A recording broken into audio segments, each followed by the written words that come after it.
안녕하세요. 오늘 저희가 좀 특별한 자료를 하나 가지고 왔거든요. 네.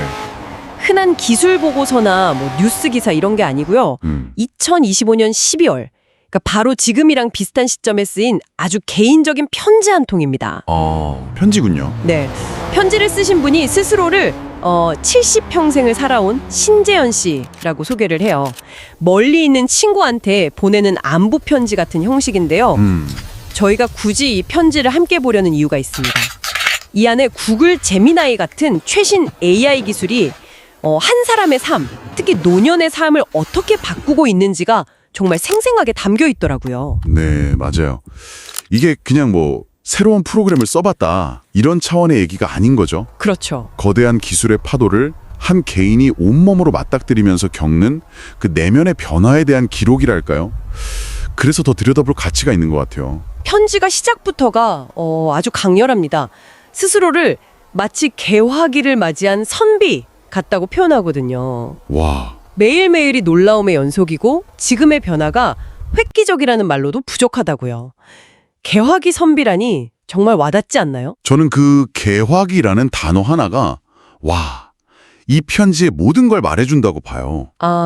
이게 그냥 신기한 서양 문물이 들어왔다 이런 수준이 아니잖아요. 네네. 수백 년 동안 내가 믿어온 세계관, 가치관, 세상이 돌아가는 방식 자체가 그냥 송두리째 흔들리는 경험인 거죠. 맞아요. 그러니까 이분은 AI 기술을 그냥 편리한 도구, 이게 아니라 세상의 근본 규칙이 바뀌는 역사적인 사건으로 느끼고 계신 거예요. 19세기에 처음 전차나 전등을 본 선비의 충격, 뭐 그런 거겠네요. 바로 그거죠. 그 충격, 경이로움, 그리고 어쩌면 약간의 두려움까지도요.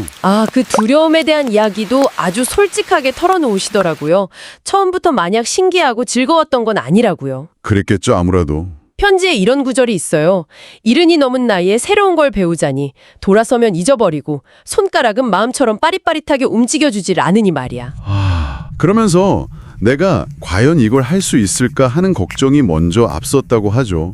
이건 뭐 비단 이분만의 감정은 아닐 것 같아요. 그럼요. 새로운 기술 앞에서 느끼는 그 막막함은 우리 모두 한 번쯤은 느껴본 거잖아요. 맞아요. 특히 디지털 기술에 익숙하지 않은 세대에게는 그 장벽이 훨씬 더 높게 느껴질 수밖에 없죠. 근데 여기서 중요한 건요. 네. 그 막막함을 그냥 외면하는 게 아니라는 점이에요. 나는 늙어서 안 돼. 이게 아니라 내 손가락이 느리고 자꾸 잊어버린다는 현실을 딱 마주하고 계시잖아요. 그러네요. 그렇기 때문에 이 편지 뒷부분에 나오는 그 극적인 변화가 더 큰 울림을 주는 것 같습니다. 네.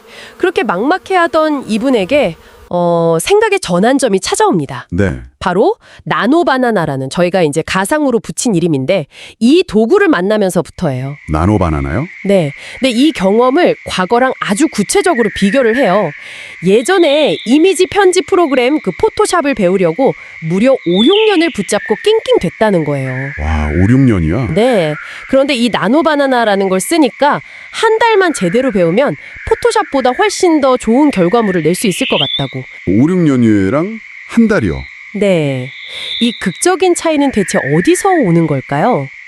근데 그 포토샵하고 비교한 게 진짜 핵심이에요. 그런가요? 포토샵은 이전 세대 창작 도구의 상징 같은 거잖아요. 그렇죠. 전문가의 도구. 네. 기능은 엄청나게 강력하지만 그걸 제대로 쓰려면 수많은 메뉴, 단축키, 레이어 개념 이런 걸 익히는데 엄청난 시간을 쏟아부어야 했죠. 말 그대로 도구를 마스터하는 과정이 필요했던 시대예요. 맞아요. 저도 포토샵 처음 배울 때 그 기능들 앞에서 그냥 좌절했던 기억이 나네요. 그렇죠.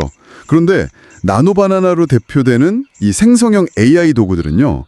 이 패러다임을 그냥 완전히 뒤집어 버린 겁니다. 어떻게 말이죠? 이제는 기술을 마스터할 필요가 없는 거예요.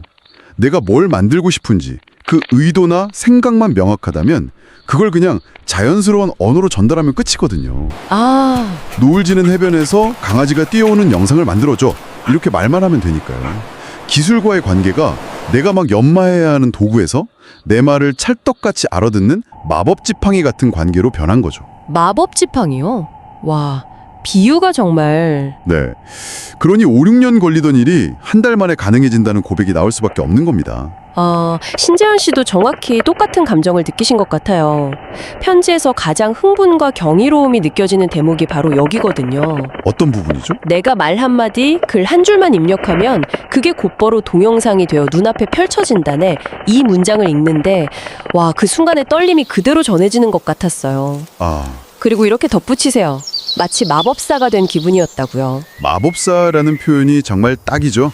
과거의 기술이 인간 능력의 확장이었다면 지금의 생성형 AI는 상상력의 실현에 가깝거든요. 상상력의 실현이요? 네.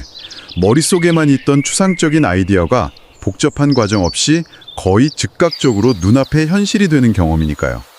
주문을 외우면 마법이 일어나듯이 프롬프트를 입력하면 창작물이 나타나는 정말 마법처럼 느껴졌을 거예요. 근데 여기서 이런 생각도 좀 들어요.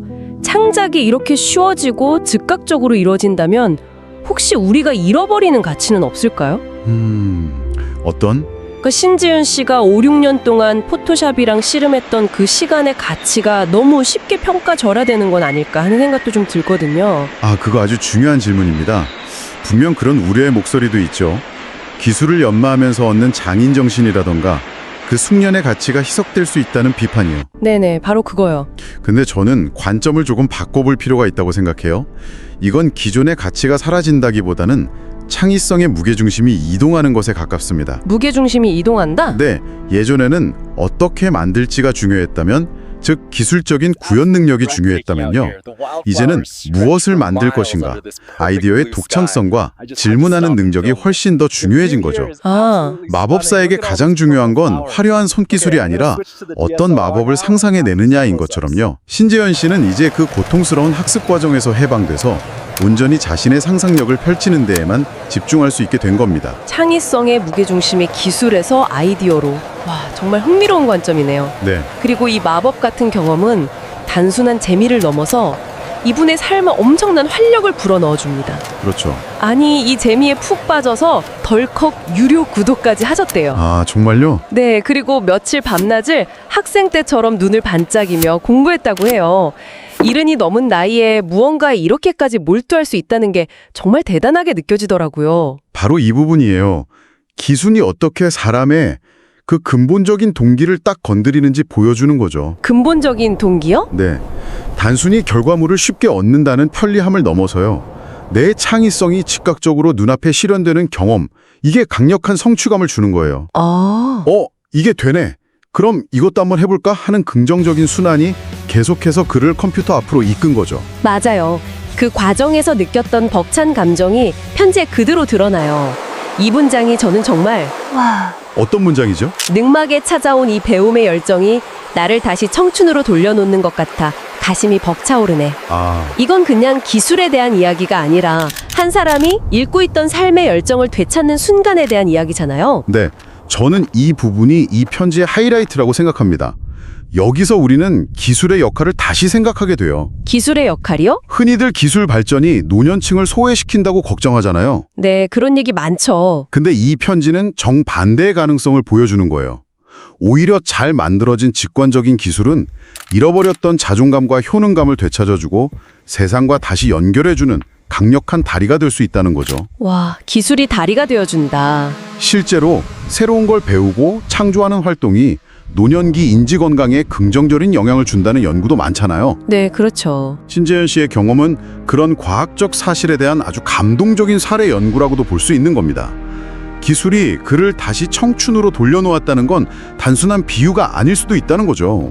와, 그렇게 연결해서 생각하니까 훨씬 더 깊이 있게 다가오네요. 네.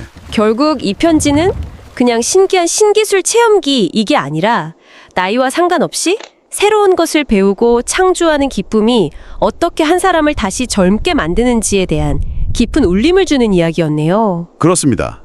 개화기 선비의 충격에서 시작해서 마법 지팡이를 든 마법사가 되고 마침내 학생처럼 배우는 열정을 불태우는 청춘으로 돌아가는 한 편의 성장 드라마 같죠. 이 편지가 친구에게 보내는 편지잖아요. 그래서 마지막에는 친구에게 건네는 조언 같은 메시지가 담겨 있습니다. 네. 세상은 이렇게 무서운 속도로 창의적인 세상으로 나아가고 있다네라고 말해요. 여기서 무서운 속도라는 표현이 인상 깊었어요. 맞아요. 그게 아주 현실적이라고 느꼈어요. 무조건적인 기술 창향이 아닌 거죠. 그쵸. 여전히 두려움은 남아있는. 네, 변화의 속도가 무섭다는 걸 인정해요. 하지만 거기에 머무르지 않죠. 이어서 이렇게 말하거든요. 하지만 친구여, 두려워하기보다는 마음만은 이 새로운 물결을 즐기며 살아보세. 이게 이 편지의 핵심 메시지일 겁니다. 변화의 파도를 거부하거나 외면하는 대신 그 파도 위에서 서핑을 즐기는 법을 배우자는 아주 적극적인 태도죠. 그리고 편지의 마지막 문장이 이게 그 태도의 변화를 가장 극적으로 보여주는 것 같아요. 마지막 문장이요? 네. 조만간 내가 만든 신기한 영상들을 자네에게도 보여주고 싶네. 이 마지막 문장이 정말 중요하지 않나요? 처음에는 새로운 기술 앞에서 막막해하던 수동적인 학습자였잖아요. 그랬죠. 그런데 이제는 자신의 창작물을 다른 사람과 나누고 싶어하는 능동적인 창작자로 완전히 변모한 모습을 보여주니까요. 정확합니다. 창작의 최종 단계는 결국 공유와 소통이거든요. 그렇군요. 혼자 만들고 즐기는 걸 넘어서 이걸 누군가에게 보여주고 싶고 이걸 통해 소통하고 싶다는 마음이 들었다는 것 자체가 이 새로운 도구를 완전히 자기 것으로 만들었다는 증거예요. 소비자를 넘어서 생산자가 된 거네요. 바로 그겁니다. 70평생을 살아온 한 선비가 21세기의 새로운 언어를 완벽하게 습득한 순간이라고 할 수 있겠죠.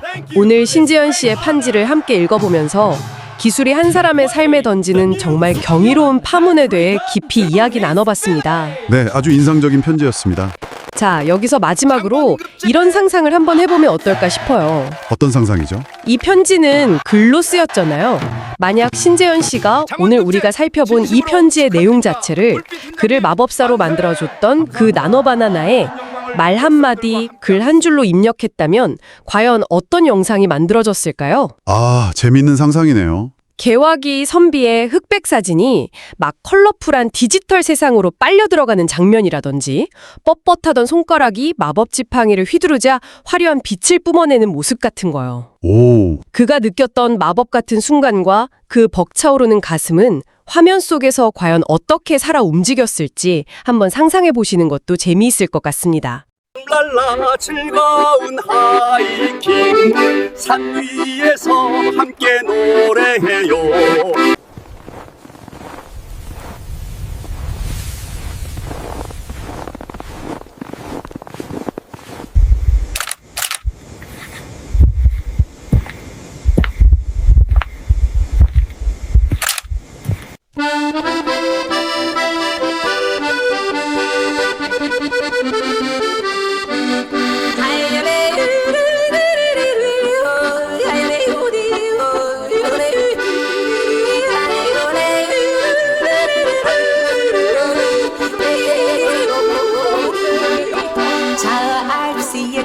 같은 스위스 아가씨 귀여운 목소리로 요로레이디 발걸음도 가볍게 산을 오르면 목소리 합쳐서 노래를 하네 그 아가씨는 언제나 요로레이디 요로레이디